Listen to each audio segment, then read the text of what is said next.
The Smartest Giant in Town by Julia Donaldson and Axel Scheffler.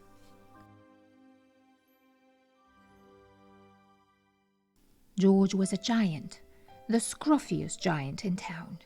He always wore the same pair of old brown sandals and the same old patched-up gown.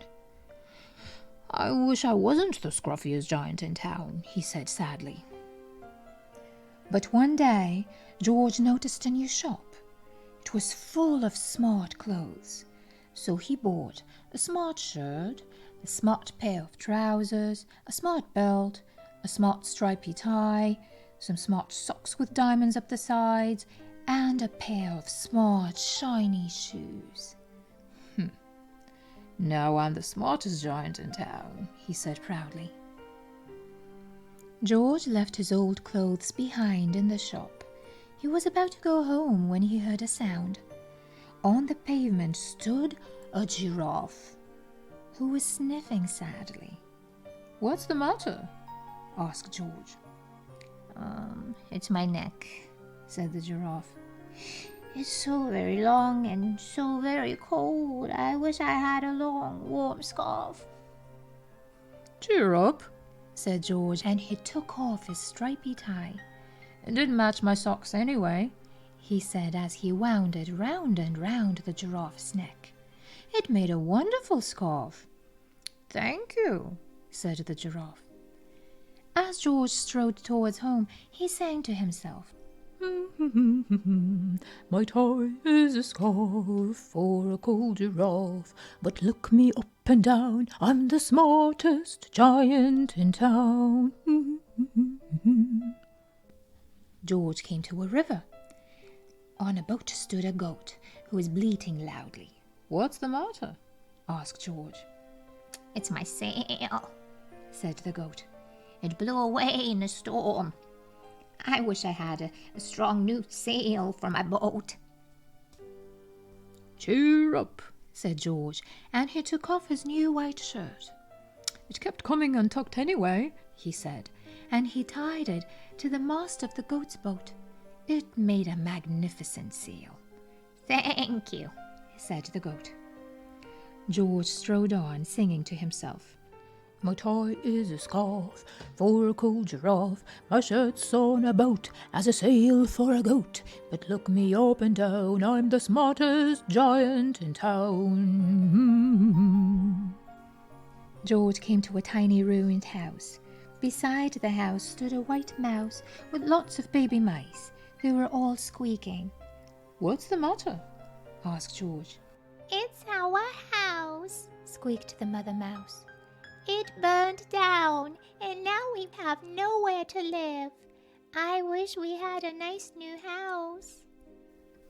"Cheer up," said George, and he took off one of his shiny shoes. "It was giving me blisters anyway," he said, as the mouse and her baby scrambled inside. The shoe made a perfect home for them. "Thank you," they squeaked.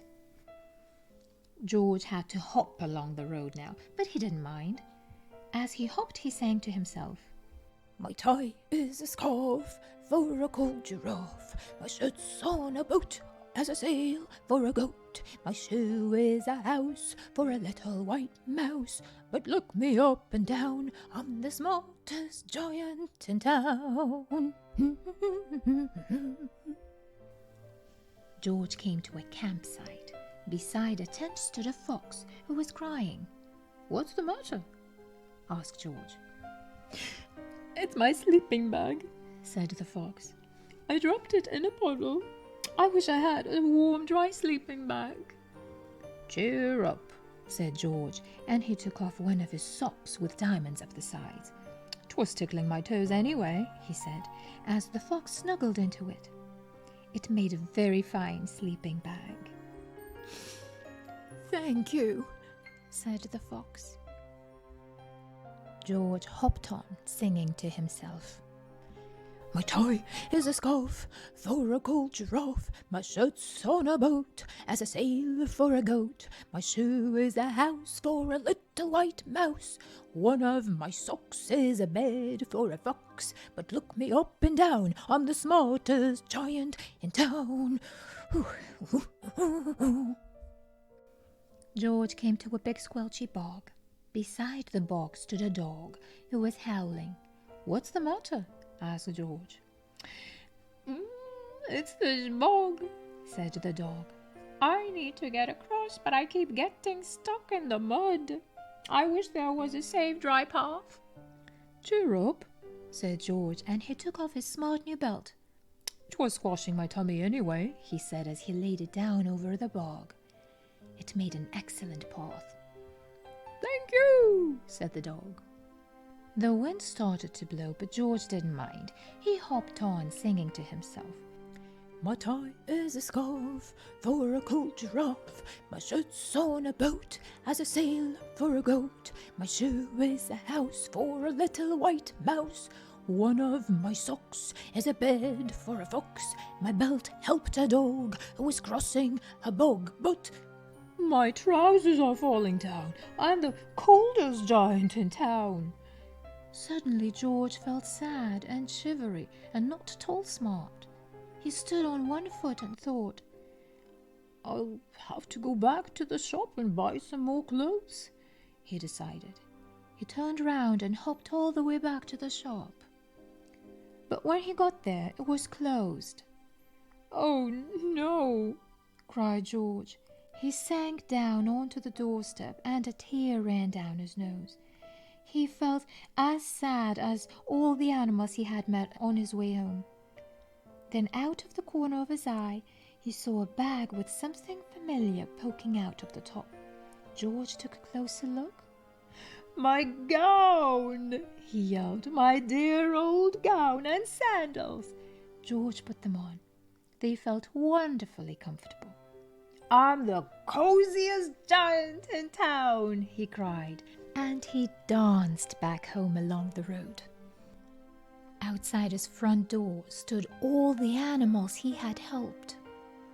They were carrying an enormous present. "Come on, George," they said. "Open it." George untied the ribbon. Inside was a beautiful gold paper crown and a card. "Look inside the card, George," said the animals. George put the crown on his head and opened the card. Inside it said, "Your tie is a scarf for a cold giraffe. Your shirt is on a boat as a sail for a goat. Your shoe is a house for a little white mouse. One of your socks is a bed for a fox. Your belt helped a dog who was crossing a bog."